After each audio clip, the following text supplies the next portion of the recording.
En séjour à Jérusalem, en Israël, Vital Kamere, président de l'Assemblée nationale, a compatis avec les Israéliens suite aux événements qui se sont produits le 7 octobre 2023. Journée internationale des droits des femmes, Judith Suminwa, la première ministre de la RDC, a appelé les femmes entrepreneurs congolaises à la résilience face à l'agression rwandaise. Mesdames, Mesdemoiselles, Messieurs, les détails dans ce journal présenté par Lydie Lufuladio. Mesdames, Messieurs, bonsoir et merci d'être avec nous dans ce journal. Comme vous l'avez suivi au sommaire, le président de l'Assemblée nationale, Vital Kamere, lors de son séjour en Israël, il a compati avec le peuple israélien suite aux événements qui se sont déroulés en Israël le 7 octobre 2023. Le numéro 1 de la Chambre basse du Parlement a visité les kibbutz de Kafar Aja. Mario Ambongo. Après avoir rendu hommage aux victimes de Kafar Aza, le speaker de la Chambre basse du Parlement s'est incliné devant les mémorials du Nova Festival, situé dans la zone périphérique de la bande de Gaza, au sud du pays, où ont péri de centaines d'Israéliens lors des attaques terroristes du 7 octobre 2023. Pour son souvenir, en cette date, plusieurs kibbutz, villages communautaires situés dans le sud d'Israël, ont subi des attaques terroristes sans précédent, occasionnant le massacre de 1500 personnes et l'enlèvement de centaines d'autres, dont aujourd'hui 59 restent en captivité à Gaza. En leur mémoire, plusieurs mémorials ont été érigés dans le pays, dont le plus important est celui de Kafar Aza, au sud du pays, et la place des otages, mémorial érigé à la devanture du musée de Tel Aviv, où des membres des familles et des volontaires racontent les atrocités vécues par les victimes et les kidnappés du 7 octobre 2023. Pour clore sa visite dans la ville sainte de Jérusalem, Vital Kamere, en bon croyant chrétien, a fait un pèlerinage de prière pour la paix en République démocratique du Congo, dans les lieux historiques du christianisme, à la Sainte Sépulcre, tombe de Jésus-Christ de Nazareth. Le speaker de la Chambre basse du Parlement s'est agenouillé devant la pierre de l'onction, pierre où le corps de Jésus-Christ fut lavé et embaumé, avant d'être mis au tombeau. Temps fort de ce pèlerinage, c'est la prière faite dans la tombe de Jésus-Christ, située dans l'église du Saint-Sépulcre, sur le mont Golgotha, et la méditation faite devant le mur des lamentations, situé à l'esplanade du temple de Jérusalem, lieu considéré par les Juifs comme le plus proche du Saint des Saints et le plus saint pour la prière.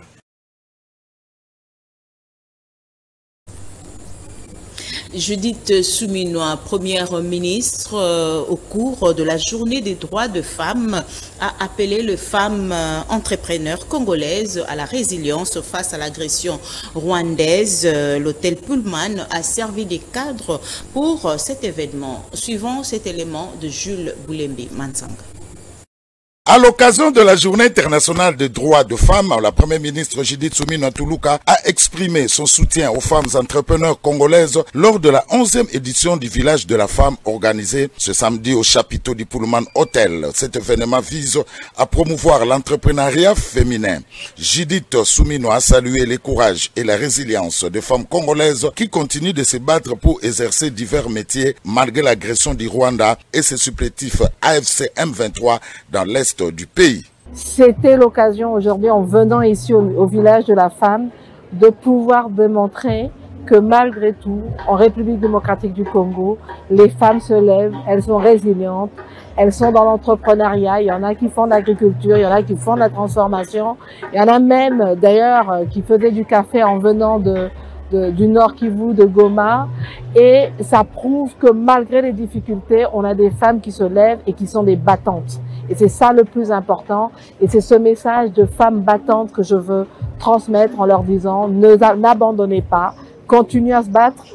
Nous, le gouvernement, nous sommes là pour mettre un cadre normatif qui favorise l'entrepreneuriat, de manière générale, l'entrepreneuriat des jeunes, l'entrepreneuriat féminin. Le village de la femme est un forum qui met en lumière le potentiel de femmes congolaises à travers leurs diverses activités. La première ministre Judith Suminwa a procédé à la clôture du colloque national sur la souveraineté et l'intégrité territoriale de la République démocratique du Congo. C'était le week-end dernier au Pullman Hotel, suivant cet élément de Jules Boulembi. Alors que les violences contre les femmes perpétrées par l'armée rwandaise et ses alliés dans l'est de la RDC résonnent tristement en ces jours de célébration des droits des femmes, le gouvernement suminois a réuni intellectuels, scientifiques et étudiants lors d'un colloque sur la sauvegarde et la souveraineté et de l'intégrité territoriale du pays. Organisé par le ministère de l'Enseignement supérieur et universitaire, cet événement de 3 jours placé sous le thème « Guerre à l'Est, riposte des scientifiques congolais » a permis d'aborder les multiples facettes de la guerre économique imposée par le régime rwandais. Les participants ont formulé plusieurs propositions parmi lesquelles la ratification par la RDC du mémorandum sur les crimes de guerre et l'intégration de l'intelligence artificielle dans les stratégies nationales pour prévenir les conflits et les violences basées sur le genre. Judith Suminwa a salué la mobilisation des intellectuels, soulignant que la souveraineté et l'intégrité territoriale concernent chaque Congolais. Ainsi, je tiens à exprimer ma profonde gratitude à chacune et à chacun d'entre vous pour votre présence, votre participation, votre engagement et surtout la richesse des échanges partagés.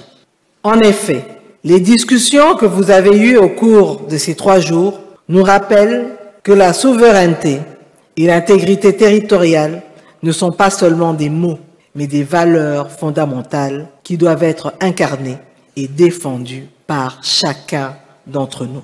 Occasion faisant les larrons, la ministre de l'Essu a remis symboliquement à la capitaine de l'équipe gouvernementale un chèque de 532 505 880 francs congolais au titre d'efforts de guerre des universités et instituts supérieurs de la RDC. Parmi les participants figuraient des représentants étudiants de diverses universités du pays. Plusieurs membres du gouvernement ont également assisté à la cérémonie de clôture, notamment le vice-premier ministre de l'économie, le ministre d'État en charge de l'éducation nationale et nouvelle citoyenneté, le ministre de la communication, le ministre de la jeunesse et le ministre des Mines. Autre chose à présent, le vice-premier ministre, ministre de l'Intérieur et Sécurité, Jacquemain Chabani, a reçu le samedi 8 mars 2025 dans son cabinet de travail le président de l'Assemblée des présidents des assemblées provinciaux ainsi que le gouverneur de 26 provinces de la République démocratique du Congo. Commentaire de Jonas Mutombo. Profitant de leur séjour à Kinshasa pour participer au 4e forum sur la vaccination et l'éradication de la poliomyélite, ces présidents des organes délibérants et ses gouverneurs adjoints ont eu des échanges fructueux avec les patrons de la sécurité intérieure et de la territoriale. Les discussions ont porté aussi bien sur les maux qui rongent leurs provinces respectives que sur le fonctionnement de leurs institutions locales en mettant un accent particulier sur la situation sécuritaire des entités de la RDC en cette période de guerre d'agression imposée par le Rwanda et ses supplétifs du M23 AFC. Les présidents des assemblées provinciales ont également plaidé pour le paiement des arriérés de leurs émoluments. Avec notre pays fait face à l'agression rwandaise, c'était également une occasion pour les assemblées, pour les provinces, de pouvoir réaffirmer leur soutien au chef de l'État au travers le vice-premier ministre de l'Intérieur, de manifester leur disponibilité pour accompagner les chefs de l'État ainsi que le gouvernement de la République pendant cette période. Quant aux vice-gouverneurs, ils ont soulevé la question des frais de fonctionnement des provinces sans oublier la problématique de leur mobilité essentielle à l'exercice de leurs fonctions itinérantes. Et il était donc question de plaider pour le versement à nos provinces de frais de fonctionnement. Vous savez que le pays traverse des moments vraiment difficiles. Il y a la guerre à l'Est, il y a toutes ces menaces dans des provinces, dans nos provinces respectives. Donc il était question que les provinces, les gouverneurs de province aient quand même les moyens de pouvoir protéger leur juridiction. Le VPM Jacquemain Chabani a rassuré ses hôtes quant à la prise en charge progressive et urgente de toutes ces préoccupations. Il les a également appelés à sensibiliser les populations de leurs juridictions respectives afin de consolider un front commun derrière le président de la République, Félix Antoine Tshisekedi Tshilombo, ainsi que les forces armées de la République engagées sur les fronts pour vaincre cette guerre d'aggression. Les membres de la Fondation Inamizi, section de Kinshasa, avec l'honorable Dominique Munongo Inamizi, ont rehaussé de leur présence au culte écuménique organisé le 8 mars 2025. Cette journée de droit de la femme qui s'est tenue dans la salle du Congrès du Palais du Peuple a permis aux femmes de soutenir la femme congolaise qui souffre à l'est du pays. Suivant ce reportage. Le monde a célébré ce samedi 8 mars 2025 la journée internationale des droits de la femme. À cette occasion, un culte écuménique en solidarité avec les femmes congolaises, particulièrement celles qui souffrent dans les régions dévastées par la guerre dans l'est de la République démocratique du Congo, était organisé dans la salle des congrès du Palais du Peuple, initié par le ministère du Genre, Famille et Enfants. À cette occasion, les membres de la Fondation Munongo Inamizi, Poule de Kinshasa, chère à l'honorable princesse Dominique Munongo Inamizi, ont rehaussé de leur présence à cette prière pour la paix, la justice et la protection des droits de femmes en République démocratique du Congo, en particulier dans les zones des conflits. Au nom de la princesse de Bayeke, sa représentante a lancé à cette occasion un message d'espoir pour un retour de la paix dans la partie orientale. Nous sommes donc là avec la fondation princesse Dominique Munongo Inamizi dans le cadre tel que le gouvernement national l'a préparé, un culte écuménique ici au Palais du Peuple. Et ce culte-là, en mémoire de tous les nôtres, surtout femmes et enfants, qui, à la suite de ces guerres interminable a eu à accompagner, du moins à faire partir, à faire mourir atrocement nos sœurs à l'est de la République. Nous voulons citer la province du Nord Kivu, ainsi que la province du Sud Kivu, et même l'Ituri, où ces guerres continuent encore à créer beaucoup, et alors beaucoup de pleurs. Nous sommes donc venus pour ces cultes-là, et nous voulons remercier encore l'honorable pour sa détermination de porter en cœur et encore en cœur la cause de la femme. Il y a lieu de dire que ce moment de recueillement a réuni des personnalités politiques, religieuses et de la société civile, marqué par une réflexion sur les défis auxquels les femmes congolaises sont confrontées tout en mettant en lumière leur résilience et leur rôle dans la reconstruction. Parlons éducation à présent. La ministre d'État, ministre de l'Éducation nationale et nouvelle citoyenneté, Raissa Malou, a lancé l'épreuve préliminaire de l'examen d'État et du jury national du cycle court d'édition 2025. La cérémonie s'est déroulée à l'Institut de la Gombe le week-end dernier. Mario Ambongo nous en parle. C'est devant les officiels et les candidats autodidactes venus en masse que la ministre d'État Raissa Malou a prononcé son discours. La patronne du sous-secteur de l'éducation nationale nouvelle citoyenneté a d'abord souligné que ce moment est à la fois porteur d'espoir et de défis. Espoir, car malgré un contexte difficile, le système éducatif congolais poursuit son chemin, garantissant à tous l'accès aux certifications. Défi, car les épreuves que traverse le pays, caractérisées par les conflits, impactent l'éducation, notamment par la destruction d'écoles et les obstacles que rencontrent certains compatriotes pour accéder à l'épreuve préliminaire de l'examen d'État. Une pensée profonde va aux candidats des provinces éducationnelles du Nord Kivu 1 et Sud Kivu 1, temporairement empêchés de participer à cette session. L'État, conscient de son devoir, mettra en place une session spéciale afin qu'aucun candidat ne soit privé de son droit à l'éducation, a-t-elle fait savoir. Ensuite, Raissa Malou a rappelé que l'éducation est au cœur du développement national. Elle constitue un des axes majeurs du plan quinquennal 2024-2029 du ministère de l'Éducation nationale Nouvelle Citoyenneté, qui met un accent particulier sur l'amélioration de l'accès à une éducation de qualité, la modernisation du système éducatif et le développement d'une nouvelle citoyenneté, fondée sur l'engagement, l'éthique et le respect des valeurs républicaines. C'est dans cette dynamique, a-t-elle confié, que le chef de l'État, Félix Antoine Tshisekedi Tshilombo, a fait de l'éducation une priorité nationale. Cette année, 13 242 candidats inscrits au cycle long se sont présentés à l'épreuve préliminaire repartis dans 259 centres à travers les 60 provinces éducationnelles du pays. Concernant le cycle court, 76 candidats ont été enregistrés dans 15 centres, tandis que 17 candidats passeront l'examen dans les 2 centres hors frontières situés en Angola, à Cabinda et à Luanda. En marge de la Journée internationale de droits de femmes, célébrée le 8 mars de chaque année en République démocratique du Congo, la structure spécialisée de la générale syndicale qui milite pour le droit des agents fonctionnaires de l'État a organisé une rencontre, c'était le samedi 8 mars à l'occasion.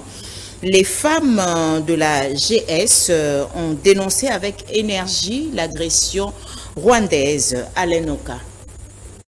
La journée internationale du 8 mars instituée par les Nations Unies pour commémorer et prévaloir les droits des femmes à travers le monde a été l'occasion pour les dames de la générale syndicale de Constant Lueteta à organiser une rencontre de circonstances sur les droits des femmes et c'est dans le but de hausser les tons en ce qui concerne les droits socio-professionnels des femmes, agents et fonctionnaires de l'État ainsi que toutes les travailleuses en RDC. Au cours de cette rencontre, les dames du syndicat GES ont dénoncé avec énergie l'agression et l'occupation rwandaise à l'est de la RDC, une agression sauvage que les femmes de l'est sont en train de payer énormément par des actes de violence de tout genre, déplore Micheline Kassaï.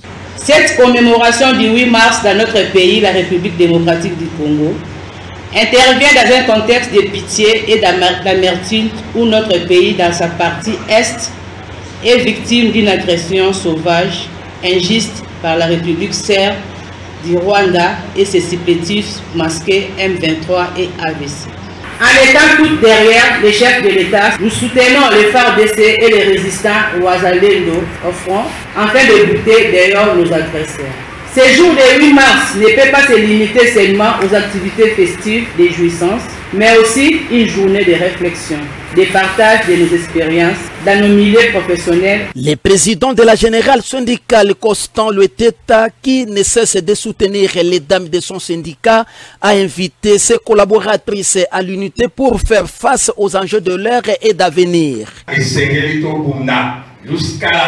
Poete banguna ba bima na mboka na biso bazonga epai na ba ezambo ete. La générale syndicale GES s'est préparée en conséquence pour les élections syndicales et n'attend que le moment pour les affronter avec succès. Le dimanche 9 mars, Francis Bangala a arpenté les églises de Kisangani pour appeler les croyants à réserver un accueil chaleureux au ministre des Finances Doudou Fwamba Likunde. Il a porté un message de soutien du chef de l'État et aux FARDC qui défendent le pays contre l'agression rwandaise via le rebelle AFC M23, Jules Boulébé.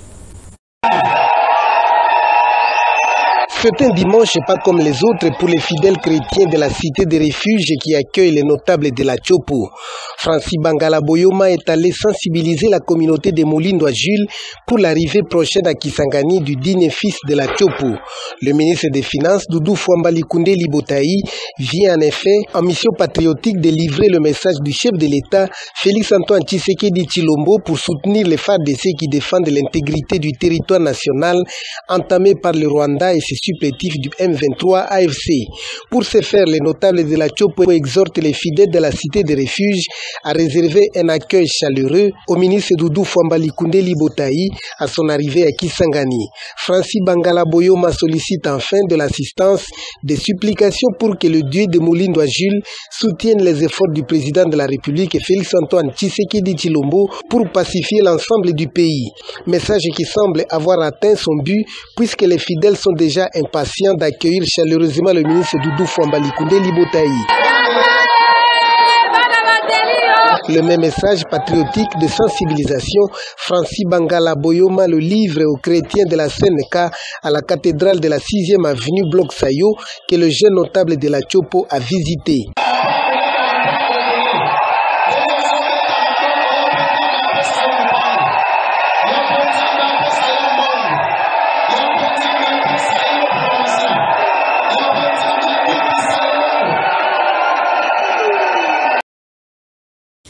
L'élargissement du bureau du présidium au sein de l'Union sacrée, la présence de députés du Parlement européen et les propos relatifs à la deuxième sortie médiatique de l'ancien chef de l'État congolais ont fait le point de l'opinion de Thomas Kapouya Jérusalem, membre de l'UDPS.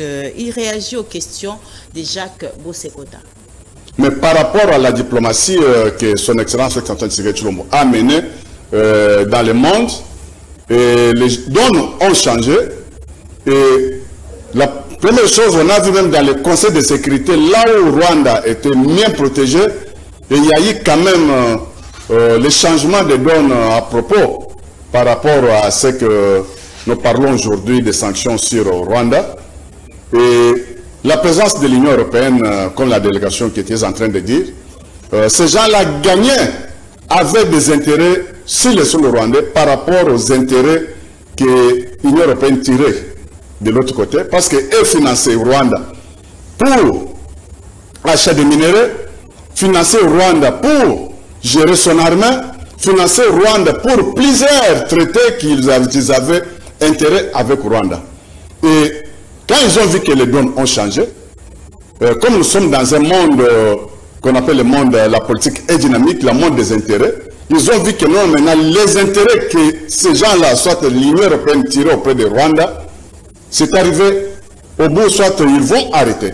Mais il faut maintenant revenir sur le sol congolais, comme disait son Excellence Félix Antoine Tshisekedi Tshilombo. Non, chez moi c'est gagnant-gagnant, 50-50. C'est moi qui fournis tout ce que vous cherchez au Rwanda. Venez chez moi. Et mon problème est que mettre la fin. Bon, quand il parle d'union sacrée, c'est trop dire. Dans ce qu'on voyait dans l'union sacrée, il y avait beaucoup de traîtrisme là-bas. Et nous avons commencé d'abord à dénoncer le traîtrisme au sein de l'union sacrée. Et tous ces membres, soit ceux qui se disaient les présidiums de l'union sacrée, ne parlaient pas le même langage. Et comme on a toujours dit que nous, quelle que soit la longueur de la nuit, le soleil apparaîtra, c'est aujourd'hui que la population congolaise a découvert qui est le vrai et qui est le faux. Et parmi les vrais, je peux te citer un bien d'eux. Je peux te citer Jean-Pierre Memba, celui qu'on appelle Maïmoto. Et il s'est montré dans sa façon de faire les choses différemment avec ses collaborateurs des présidiums de l'Union sacrée. Ça me fait très mal de voir une personne qui a le statut spécial qu'on appelle les sénateurs à vie. Et les sénateurs à vie, avec le statut qui régit les fonctions là des sénateurs à vie, le principe est que tu ne peux pas aller à la rencontre de ton prédécesseur, soit de la personne que tu as laissée au pouvoir. Eh bien, mesdames, messieurs, nous sommes arrivés pratiquement à la fin de notre journal, mais avant de nous séparer, les rappels de titres.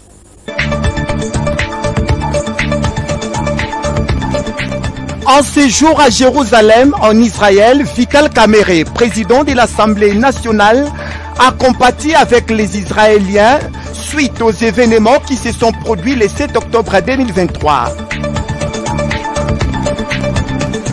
Journée internationale des droits des femmes, Judith Suminwa, la première ministre de la RDC, a appelé les femmes entrepreneurs congolaises à la résilience face à l'agression rwandaise. Merci pour votre attention, mesdames, messieurs. On se sépare ici. Je vous retrouve encore demain à 19h juste. Restez branchés sur le programme de Canal Kin Télévision. Au revoir.